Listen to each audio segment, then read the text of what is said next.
पोरांनो, तुमची उंची आता वडिलांच्या खांद्याला आली, बरोबर? तुमची चप्पल वडिलांच्या पायाला यायला लागली, वडिलांची चप्पल तुमच्या पायाला यायला लागली. एकदा पोरगा बापाच्या खांद्याला आला आणि बापाची चप्पल पोराला यायला लागली ना, बाप रागवत नाही, चापट मारत नाही. पहिली दुसरीत होतो, चुकलं तर पटकन चापट मारत होते. पोरगा एकदा 9वी 10वीला गेला, वडील मारत नाही. अशा वेळेला तुमच्या वडिलांच्या डोळ्याची भाषा समजून घ्या. काय अपेक्षा आहे तुमच्या वडिलांची? वडिलांची इतकीच अपेक्षा, अरे मी आयुष्यभर कष्टात काढले, लेकरा बाळांसाठी जेवढे कष्ट करता येतील तेवढे कष्ट मी करायला तयार आहे, पण एक दिवस असा आला पाहिजे की माझ्या पोराच्या नावानं माझी ओळख झाली पाहिजे. आत्तापर्यंत तुमची ओळख काय? अमुक अमुक यांचा मुलगा, अमुक अमुक यांची मुलगी. एक दिवस असा आला पाहिजे तुमच्या नावानं तुमचे आई वडील ओळखले गेले पाहिजे. उद्या डॉक्टर झालात, लोक काय म्हणतील, ते डॉक्टर साहेब आहेत ना, त्यांचे वडील आहेत बरं का, त्या इंजिनियर मॅडम आहेत ना, त्यांची आई आहे बरं का, त्या लेखिका आहेत ना, हे त्यांचे वडील आहेत, हे तहसीलदार साहेब आहेत ना, ही त्यांची आई आहे. तुमच्या नावानं तुमच्या आईवडिलांची ओळख झाली पाहिजे, इतकं कर्तृत्व करून दाखवा. आणि पोरींनो, तुमच्यावर तर तुमच्या वडिलांचं विशेष प्रेम असतं. माझा दावा आहे, वडिलांचं जेवढं प्रेम मुलावर असतं ना, त्याच्यात थोडं तरी जास्त प्रेम बापाचं त्याच्या मुलीवर असतं. तुमच्यावर पण. मला काय भांडणं नाही लावायची तुमच्या, पण जे खरं आहे ते, तुम्ही वडिलांना काही मागून बघा पोरांनो, वडील म्हणणार देतील, पण 2 दिवस थांब, पगार हो दे, मग बघू. तुम्ही 500 रुपये मागितले तर वडील 50 रुपयापासून सुरू करणार.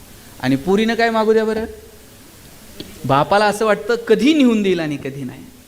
त्याचं कारण आहे, ज्या दिवशी मुलगी जन्माला येते ना, त्या दिवशी वडिलांच्या मनात 2 विचार चमकून जातात. एक मुलीचं शिक्षण आणि दुसरं मुलीचं लग्न. 1 रुपया वडील बाजूला काढून ठेवत असतात.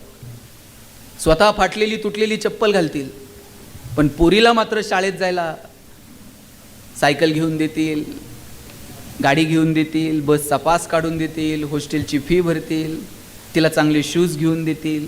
स्वतः इकडं बाप फाटलेलं बनियन घालल, पोरीला मात्र चांगला ड्रेस घेऊन देईल. पोरीच्या लग्नात तर बाप असा फेटाबिटा घालून मिरवत असतो. दिवसभर बापाची मान उंच असते. कन्यादान झालं ना, मग बाप मान खाली घालतो, जावयाच्या हातात हात देतो आणि सांगतो, तळ हाताच्या फोडासारखी जपली, सांभाळून घ्या. दिवसभर वडिलांच्या डोळ्यात थेंब येत नाही, पण पोरीची गाडी एकदा निघून गेली ना, खांबाच्या पलीकडे जाऊन एकटाच रडतो तो बाप असतो. अरे कॉलेजवरून यायला पोरीला 10 मिनिट जर उशीर झाला ना, बाप 10 मिनिटात 10 वेळा आईला विचारतो, कुठपर्यंत आली बघ ग. ते तुम्हाला थेट फोन पण लावत नाही, ते आईच्या मागेला कुठपर्यंत आली बघ, जरा फोन कर. वडील तुमच्यासोबत थोडंसं अंतर ठेवून वागतात, पण बापाचं तुमच्यावर विशेष प्रेम असतं. माझी विनंती आहे सगळ्या मुलींना, कधीच बापाची मान शिरमेनं खाली जाईल असं वागायचं नाही. बापाला अभिमान वाटला पाहिजे, अरे काय माझी राणी जन्माला आली, काय तिनं कर्तृत्व करून दाखवलं, काय माझा पठ्ठ्या जन्माला आला. आई बापानं तुमच्यासाठी टाळ्या वाजवल्या पाहिजेत. इतकं मोठं काम तुम्ही तुमच्या आयुष्यात करा. आयुष्य सुंदर आहे, या सुंदर आयुष्याचा मनापासून आनंद घ्या. काय करायचं आपण आपल्या आयुष्यामध्ये ते ठरवा. चुटकीशीरशी हे दिवस निघून जातील. आत्ता फालतू जोक क्रॅक करणं, कोणतं आपल्याकडे बघून हसतंय, यात छान छान वाटतं. आत्ता दिवस निघून जातील आणि मार्केटमध्ये आल्यानंतर 1 रुपया कमवायला किती अक्कल लागते आणि किती घाम गळावा लागतो, हे मार्केटमध्ये आल्यानंतर कळायला लागतं. म्हणून जे काही दिवस आहेत ना, ते मस्त जगा. आयुष्यात छोट्या छोट्या क्षणांचा आनंद घ्या. चांगली पुस्तकं वाचा, चांगले चित्रपट बघा, चांगल्या नाटकांना जा, चांगल्या माणसांना भेटा. तुमच्या ग्रंथालयामध्ये चांगली पुस्तकं आहेत, ती चांगली पुस्तकं वाचा. पैसे कमवायचे तर जरूर कमवायचे, पण आयुष्य कशासाठी जगायचं, हे काही आयुष्याची तत्व आपल्याकडे असली पाहिजेत. आणि म्हणून अवांतर वाचन, चांगलं लिहिणं, चांगलं ऐकणं, चांगल्या लोकांना भेटणं, यातून आपल्याला आपला सर्वांगीण विकास करता येईल का? पोरांनो, याची काळजी आपण आपल्या आयुष्यामध्ये घेतली पाहिजे. तुम्ही सगळे एकमेकांपेक्षा वेगळे आहात, तुमच्यातलं वेगळेपण ओळखा. तुम्ही समजा बसमधून चाललेला आहात आणि अचानक तुमच्या कॉलेजमधल्या 2-4 मुली बसमध्ये आल्या, गर्दी आहे. त्या गर्दीमध्ये जर त्यांनी तुमच्याकडे बघितलं तर त्यांना सुरक्षित वाटलं पाहिजे. अरे माझ्या कॉलेजची मुलं आहेत, मी इथे सुरक्षित आहेत. गल्लीतून जात असताना रस्त्यावरती तुम्ही 2-5 जण उभे आहात. शाळेतली, गल्लीतली, गावातली, शहरातली एखादी मुलगी तिथून चालली आहे. तुमच्याकडं बघितल्याबरोबर तिला वाटलं पाहिजे, अरे इथे 2 वाघासारखी पोरं उभी आहेत, काय कुणाची भीती मला. तिला तुमच्याकडे बघितल्यावर सुरक्षित वाटलं पाहिजे. आणि गल्लीतल्या, गावातल्या, शाळेतल्या, वर्गातल्या मुलीला जर तुमच्याकडे बघून सुरक्षित वाटत नसेल तर तुम्हाला जय भवानी आणि जय शिवाजी म्हणायचा अधिकार नाही, हे तुम्ही लक्षात ठेवा. जितका सन्मान तुम्ही तुमच्या बहिणीचा करता ना, तितकाच सन्मान तुम्ही इतरांच्या बहिणीचा केला पाहिजे. म्हणजे कोणत्या बहिणीसाठी मोर्चे काढावे लागणार नाहीत, कॅन्डल मार्च काढावे लागणार नाहीत. सुंदर आयुष्य आहे, त्या सुंदर आयुष्याचा आनंद घ्या. ज्या ज्या पोरांची परिस्थिती थोडीशी हालाकीची आहे, गरिबीची आहे, त्यांच्यासाठी मला जाताना सांगायचं आहे, अजिबात रडायचं नाही. ज्या ज्या छोट्या छोट्या गोष्टी आहेत त्या छोट्या छोट्या गोष्टींचा आनंद घ्यायचा. तुम्ही नशीबवान आहात की तुम्हाला मदत करणारी माणसं तुमच्यासोबत आहेत. आता बऱ्यापैकी बदल होत आहेत. आम्ही कॉलेजला यायचो, शेखर आम्ही बरोबर होतो, न्यूयॉर्क्सला निघालो ना तिकडनं केडगाववरनं, आम्ही सायकलवर यायचो. ह्या पोरांच्या तब्येती जरा बऱ्या होत्या, आम्ही किडकिडीत होतो. त्या केडगावच्या पुलावर खुशे जर सायकलसुद्धा चढायची नाही. हे सायकल मारत पुढे गेले की आम्ही लोटत तो पूल चढायचा, मग खाली यायचं, न्यूयॉर्क्स कॉलेजपर्यंत जायचं. मजा होती हो, पैसे नव्हते, आनंद मात्र भरभरून होता. केडगावला मी ज्या कॉलनीत राहायचो ना, अख्ख्या कॉलनीत सगळ्यांची घरं स्लॅबची होती, फक्त एकटंच माझं घर पत्र्याचं होतं. मी आईला म्हणायचो, आई सगळ्यांची घरं स्लॅबची, आपलंच पत्र्याचं का? ती म्हणायची, तुझे वडील शिक्षक आहेत म्हणून घर पत्र्याचं. मी म्हणायचो, शासनाचा GR आहे का शिक्षकांनी स्लॅबची घरं बांधायची नाही? ती म्हणायची, तू नशीबवान आहेस, पत्र्याच्या घरात जन्माला आला. मी म्हणायचो, का?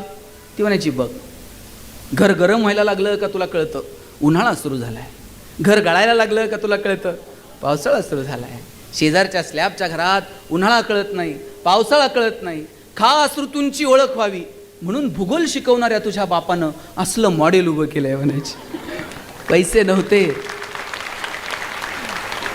आनंद मात्र भरभरून होता. वडील एक चॉकलेट आणायची, माझ्या बहिणीच्या हातात द्यायची आणि म्हणायचे, गणेशाने तू अर्धा अर्ध करून खा. ताई चॉकलेटचे 2 भाग करायची, एक मोठा आणि एक. ताई चॉकलेटचा मोठा भाग मला द्यायची आणि छोटा स्वतःला ठेवायची. चॉकलेट छोटं होतं पण आभाळा एवढा संस्कार करून गेलं. मोठ्या लोकांनी मोठ्या गोष्टी मोठ्या मनानं छोट्या लोकांना द्यायच्या असतात आणि हे फक्त बहीण करू शकते. म्हणून एकमेकासोबत प्रेमानं वागा. शाळा कॉलेजचे दिवस परत नाही. एका बेंचवर किती जणी बसता? 2 जण. आम्ही 3-3 जण बसायचो आणि कर्कटकनं अशी रेष मारून जागा वाटून घ्यायचं. तुझा हात इकडं का, तुझं दप्तर इकडं का. शेवटच्या दिवशी बाईंनी उभं केलं, मला म्हणल्या, गणेश बेंच इथंच राहणार आहे, तू फक्त वर्गात नसणार आहेस. तुम्ही ज्या बेंचवर आता बसताय ना, या खोसे सरांना, अध्यक्ष, या सगळ्यांना विचारा, त्या बेंचवर आधी कितीतरी जण बसून गेलेत. तुम्ही जाल, पुढचं कोणीतरी येऊन त्या बेंचवरती बसणार आहे. आपण मालक, आपण विश्वस्त आहोत. सांभाळायचं, पुढच्या पिढ्यांच्या हवाली करायचं आणि ज्या दिवशी तिकीट येईल त्या दिवशी जगाचा निरोप घेऊन निघून जायचं. इतकं सुंदर आयुष्य आहे. म्हणून जे शाळेतले क्षण मिळालेत ते आनंदानं जगा. शाळेतले दिवस परत नाहीत. आणि या पोरापोरींचं जगणं जर शोधायचं असेल ना मॅडम, हे तुम्हाला गृहपाठांच्या वह्यात सापडणार नाही. यांच्या वर्गपाठाच्या वह्यांची मागची 2-4 पानं वाचायची. यांचं जगणं तिथं लपलेलं असतंय. मेहंदीचं डिझाईन, रांगोळी, पोरांनी तर किती किती नावं खुडून खुडून पुन्हा पुन्हा लिहिलेली असतात. ही त्यांनाच माहीत. पोरांचं जगणं सापडतं हे वह्यांच्या शेवटच्या पानांमध्ये. ती शेवटची पानं जर आपल्याला कळाली तर यांचं जगणं समृद्ध होईल. म्हणून तुम्हा सगळ्यांना तुमच्या भावी आयुष्यासाठी मनापासून शुभेच्छा देतो.